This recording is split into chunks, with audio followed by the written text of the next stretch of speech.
Hello दोस्तों, welcome to my YouTube channel बाप to previous. आज के इस यूट्यूब वीडियो में मैं एक न्यू जॉइनी पीओ का क्या रिस्पॉन्सिबिलिटीज़ और क्या जॉब प्रोफाइल रहता है वो आप सभी के साथ शेयर करूँगा। फ्रॉम द डे बिगिनिंग एक न्यू जॉइनी पीओ को क्या काम करना पड़ता है वो इस वीडियो में आप सभी को पता चलेगा। जब आपको पहला ज्वाइनिंग होगा तो आपको पहले कैश सेक्शन में बैठाया जाएगा।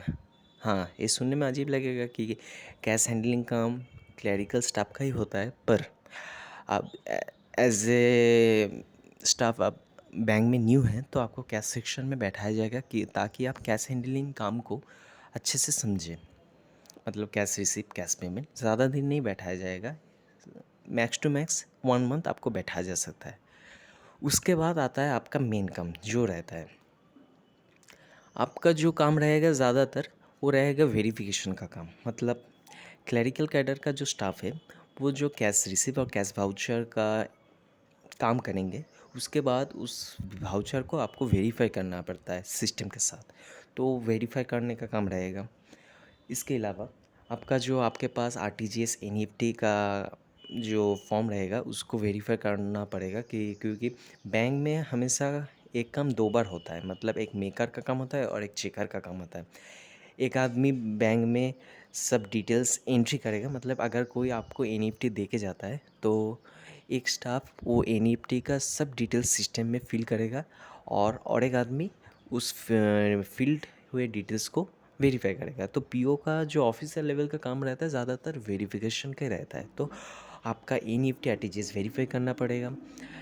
आपका जो क्लियरेंस रहता है चेक का वो वेरीफाई करना होगा। उसके साथ ही आपका आपको तो फ्लोर में बिठाया जाएगा। मतलब कैश काउंटर में तो हमेशा नहीं बिठाया जाएगा, बाहर बैठाया जाएगा जहाँ पे आपको कस्टमर के साथ मतलब इंटरेक्शन करना होगा। तो आपको जो कस्टमर का कॉन्सर्न्स क्वेरीज है उसको आपको मतलब जवाब देना होगा, उसको आपको सॉल्व करना होगा। सो यहाँ पे देखिए क्या लिखा है। The primary duty is to assist and support the branch manager in preparing the bank functions, in operating the bank functions काम करने के लिए आपको ब्रांच मैनेजर का काम करना पड़ेगा। मतलब ब्रांच में जो डिफरेंट टाइप ऑफ काम होता है वो सब आपको करना पड़ेगा। हाँ, ड्यूरिंग प्रोविजन पीरियड जो 2 साल का रहता है वो उसमें आपको कोई लोन सैंक्शनिंग पावर नहीं रहेगा, पर लोन का जो डिटेल्स, लोन एंट्री का काम आपको सिखाया जाएगा। सो आप ऑफिसर जब बन गए तो आप कोई भी काम को ना नहीं कर सकते। क्लरिकल स्टाफ में रहता है कि अगर आपका 5 बज गए तो आप काम को ना भी कर सकते, पर ऑफिसर में कोई काम आप नहीं कर सकते। मतलब जब तक काम ख़त्म नहीं होता, 5 या 6 बज जाए या फिर 7 भी बज जाए, तब तक आप नहीं जा सकते। मतलब आपको ब्रांच मैनेजर के साथ बैठना ही है, क्योंकि जब तक डे एंड नहीं होता, मतलब सिस्टम में डे एंड नहीं होगा, तब तक आप ब्रांच से नहीं निकल पाएंगे। तो आपका ये सब काम रहता है। या फिर आपका जो जोनल ऑफिस रहेगा उससे भी आपका काम रहेगा। मतलब जो मोबाइल बैंकिंग होता है तो आपको कस्टमर को बोलना पड़ेगा कि आप मोबाइल बैंकिंग में रजिस्ट्रेशन करिए, तो आपको सब काम भी करना होगा। बैंक एश्योरेंस, वो तो आप टर्म सुने ही होंगे। बैंक एश्योरेंस मतलब बैंक एक इंश्योरेंस कंपनी के साथ टाई अप करके अपना इंश्योरेंस सेल करता है। सोचिए एक गवर्नमेंट बैंक है, वो एलआईसी या फिर कोई दूसरा कोई कंपनी है, उसका इंश्योरेंस पॉलिसी बेच रहा है। तो आप एज ए पीओ आपको वो कस्टमर के साथ टाई अप करके क्रॉस सेलिंग करना होगा। उसके साथ आपको ब्रांच में न्यू बिजनेस लाना होगा। मतलब कभी कभी मार्केटिंग स्किल भी आपको अपना काम लगाना होगा।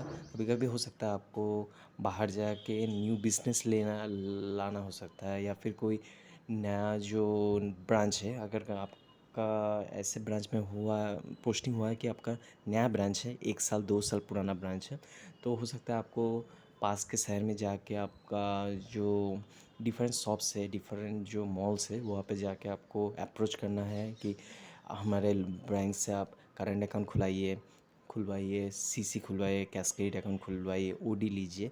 तो ये सब काम आपको करना पड़ेगा।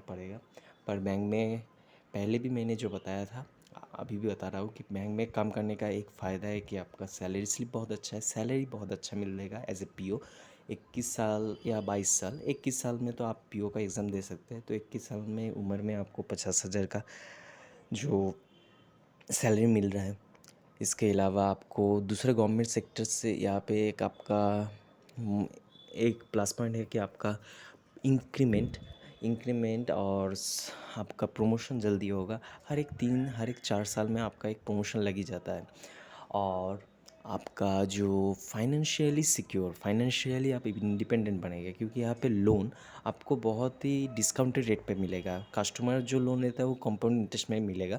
आपको जो मिलेगा वो ज़्यादातर आपको बैंक में आपको सिंपल इंटरेस्ट और बहुत ही कम इंटरेस्ट में मिलेगा। और उसके साथ अगर आप अपने बैंक में एफडी आरडी खुलेंगे तो आपको 1% का इंटरेस्ट रेट भी ज़्यादा मिलेगा। सो आई थिंक हर एक जॉब में आपका प्रोस एंड कॉन्स रहता है। तो एज ए पीओ का जॉब में भी आपको प्रोस एंड कॉन्स रहेगा। जब बैंक में एज ए पीओ आप न्यू ज्वाइनी हिसाब से ज्वाइन करेंगे तो एक्सपेक्टेशंस मत लेके आइए कि आपको एक एकदम पॉश लोकेलिटी में, एक प्राइम लोकेलिटी में आपको मिलेगा। जहाँ पे भी मिलेगा अच्छा मिलेगा। बैंक का जॉब में एक आपको मोटिवेशन मिलता है, कि डाइवर्सिटी मिलता है, कि बैंक का जॉब आपका कभी कभी बोरिंग लगता है या फिर कभी कभी आपको बहुत अच्छा भी लगेगा। कस्टमर के साथ इंटरेक्शन करने का आपको मौका मिलता है। तो ये जॉब आपको मोटिवेट भी करता रहेगा। उसके साथ आप बैंक का जॉब में आप जीआईबी सीआईबी का एग्ज़ाम दे सकते हैं, जिससे आपको इंक्रीमेंट ज़्यादा मिल सकता है। जीआईबी का एग्ज़ाम देंगे तो आपको एक इंक्रीमेंट मिलेगा, और सीआईबी का एग्ज़ाम देंगे तो आपको 2 इंक्रीमेंट मिलेगा। अगर जीआईबी और सीआईबी दोनों आप पास कर गए तो आपका प्रमोशन भी बहुत जल्दी होगा। Thank you very much guys. If you like the video, please hit the like button and please do subscribe it.